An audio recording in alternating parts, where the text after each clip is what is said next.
ಬೆಂಗಳೂರು ಗ್ರಾಮಾಂತರ ಕ್ಷೇತ್ರದಿಂದ H D Kumaraswamy ಕಣಕ್ಕಿಳಿತಾರೆ ಅನ್ನುವಂಥದ್ದು ಒಂದು ಸುದ್ದಿ ಇರುವಂಥದ್ದು. ಎಚ್ ಡಿ ಕುಮಾರಸ್ವಾಮಿ ಕಣಕ್ಕಿಳಿದ್ರೆ ನಿಮಗೆ ಸುಲಭ ಆಗುತ್ತೋ ಕಷ್ಟ ಆಗುತ್ತೋ? ಸ್ವಾಗತ ಮಾಡ್ತೇನೆ. ಎಚ್ ಡಿ ಕುಮಾರಸ್ವಾಮಿ ನಿಮ್ಮ ವಿರುದ್ಧ ಸ್ಪರ್ಧೆ ಮಾಡಿದ್ರೆ ಸ್ವಾಗತ ಮಾಡ್ತೀರಾ? ಖಂಡಿತ. ಎಷ್ಟು ಕಾನ್ಫಿಡೆಂಟ್ ಇದೆ ಗೆಲ್ತೀನಿ ಅನ್ನೋ ಒಂದು ವಿಶ್ವಾಸ? ಜನ ತೀರ್ಮಾನ ಮಾಡೋದು, ನಾನಲ್ಲ. ಜನ ತೀರ್ಮಾನ ಮಾಡ್ತಾರೆ. ಅಂದರೆ ಎಚ್ ಡಿ ಕುಮಾರಸ್ವಾಮಿನ ಅಂಡರ್ ಎಸ್ಟಿಮೇಟ್ ಮಾಡ್ತಾ ಇದ್ದೀರಾ? ಅಷ್ಟೊಂದು ತುಂಬ ಸುಲಭವಾಗಿ ತೊಗೊಂಡಿದ್ದೀರಾ? ನಾನು ಅವರ ಅಂಡರ್ ಎಸ್ಟಿಮೇಟ್ ಮಾಡ್ತಾ ಇಲ್ಲ. ಅವರೊಬ್ಬರು ಮಾಜಿ ಮುಖ್ಯಮಂತ್ರಿಗಳು, ಮಾಜಿ ಪ್ರಧಾನಮಂತ್ರಿಗಳ ಸುಪುತ್ರರು. ಅವರು ಜನರ ಮುಂದೆ ಏನು ಹೇಳಬೇಕು ಅವ್ರು ಹೇಳ್ತಾರೆ, ನಾನೇನು ಹೇಳಬೇಕು ನಾನು ಹೇಳ್ತೀನಿ. ನನಗೆ ಮತ ಹಾಕೋದು ಜನಕ್ಕೆ ಸಂಬಂಧಪಟ್ಟಿತ್ತು. ನನ್ನ ಕೆಲಸ ಕಾರ್ಯಗಳ ಬಗ್ಗೆ ನನ್ನ ಕೆಲಸ ಕಾರ್ಯಗಳ ಬಗ್ಗೆ ಮುಂದಿಟ್ಕೊಂಡು ನಾನು ಚುನಾವಣೆಯನ್ನು ಎದುರಿಸ್ತಿದ್ದೀನಿ. ಬೇರೆಯವರು ಯಾರ ಹೆಸರಿನಲ್ಲಿ ಕೇಳಬೇಕು ಅಂತಕ್ಕಂಥದ್ದನ್ನು ಅವ್ರು ತೀರ್ಮಾನ ಮಾಡ್ಕೋಬೇಕು. ಕ್ಷೇತ್ರದಲ್ಲಿ ಡಿ ಕೆ ಸುರೇಶ್ ಅವರು ಏನು ಹೇಳ್ಕೊಂಡು ಮತ ಪ್ರಚಾರ ಮಾಡ್ತಾರೆ ಅಂತ ಚುನಾವಣೆಗೆ ಬಂದಾಗ ಹೇಳ್ತೀನಿ.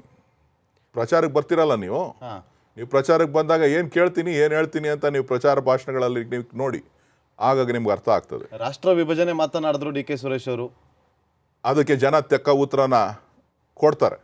ಕ್ಯೂರಿಯಾಸಿಟಿ ಇರುವಂಥದ್ದು, ಬೆಂಗಳೂರು ಗ್ರಾಮಾಂತರ ಕ್ಷೇತ್ರದಲ್ಲಿ 3 ಹೆಸರುಗಳು ಅಭ್ಯರ್ಥಿ ಓಡ್ತಾ ಇರೋದು. ಒಂದು ಎಚ್ ಡಿ ಕುಮಾರಸ್ವಾಮಿ, ಮತ್ತೊಂದು ಕಡೆ BJPಯಿಂದ CP ಯೋಗೇಶ್ವರ್ ಅಂತ ಹೇಳ್ತಾ ಇರೋದು, ಮತ್ತೊಂದು ಕಡೆ BJP ಅಭ್ಯರ್ಥಿಯಾಗಿ ಡಾಕ್ಟರ್ ಮಂಜುನಾಥ್ ತಿಳಿತಾರೆ ಅನ್ನೋಂಥದ್ದು ತಮ್ಮ ಗಮನ ಕೂಡ ಬಂದಿದೆ ರಾಜಕೀಯವಾಗಿ.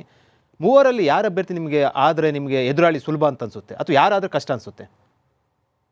ನನಗೆ ವಿರೋಧ ಪಕ್ಷಗಳು ಯಾರಾದರೂ ಏನು ಚಿಂತೆ ಇಲ್ಲ. ನನ್ನ ಗುರಿ ಇರ್ತಕ್ಕಂಥದ್ದು ಭಾರತೀಯ ಜನತಾ ಪಕ್ಷ.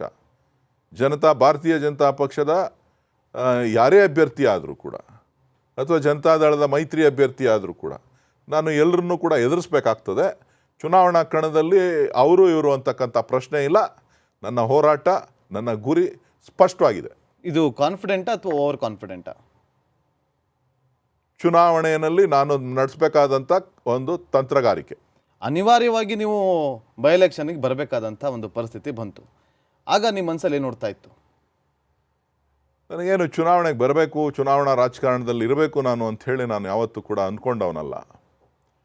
ಪಕ್ಷ ಮತ್ತು ನನ್ನ ಸಹೋದರ ಅಂತ ಡಿ ಕೆ ಶಿವಕುಮಾರ್ ಅವರ ಒತ್ತಾಯದ ಮೇರೆಗೆ ನಾನು ಚುನಾವಣೆಗೆ ಸ್ಪರ್ಧೆ ಮಾಡಬೇಕಾದಂಥ ಬಂತು. ಸೊ ಅವತ್ತು ಕೂಡ ಸಾಕಷ್ಟು ವ್ಯಾಖ್ಯಾನಗಳು, ನನ್ನನ್ನು ಒಬ್ಬ ಗೂಂಡ ಅಂತ ಹೇಳಿದಂಥ ಮಾಧ್ಯಮಗಳು ಕೂಡ ಸಾಕಷ್ಟು ಬಿತ್ತರಿಸಿದಂಥವರು ಕೂಡ ಇದ್ದಾರೆ. ಅವತ್ತಿಂದ ಇವತ್ತಿನವರೆಗೂ ಕೂಡ ವಿಭಿನ್ನವಾಗಿ ನನ್ನನ್ನು ತೋರಿಸುವಂಥ ಪ್ರಯತ್ನಗಳನ್ನು ನಡೆಸ್ತಾ ಇದ್ದಾರೆ. ಆದರೆ ನನ್ನ ಗುರಿ ಜನರ ಸೇವೆ, ಈ ಕ್ಷೇತ್ರದ ಅಭಿವೃದ್ಧಿ, ಕನ್ನಡಿಗರ ರಕ್ಷಣೆ, ಕನ್ನಡಿಗ ಕಾವಲುಗಾರನಾಗಿ ನಾನು ಮುಂದಿನ ದಿನಗಳಲ್ಲಿ ಕೆಲಸ ಮಾಡ್ತೇನೆ. ನಮ್ಮ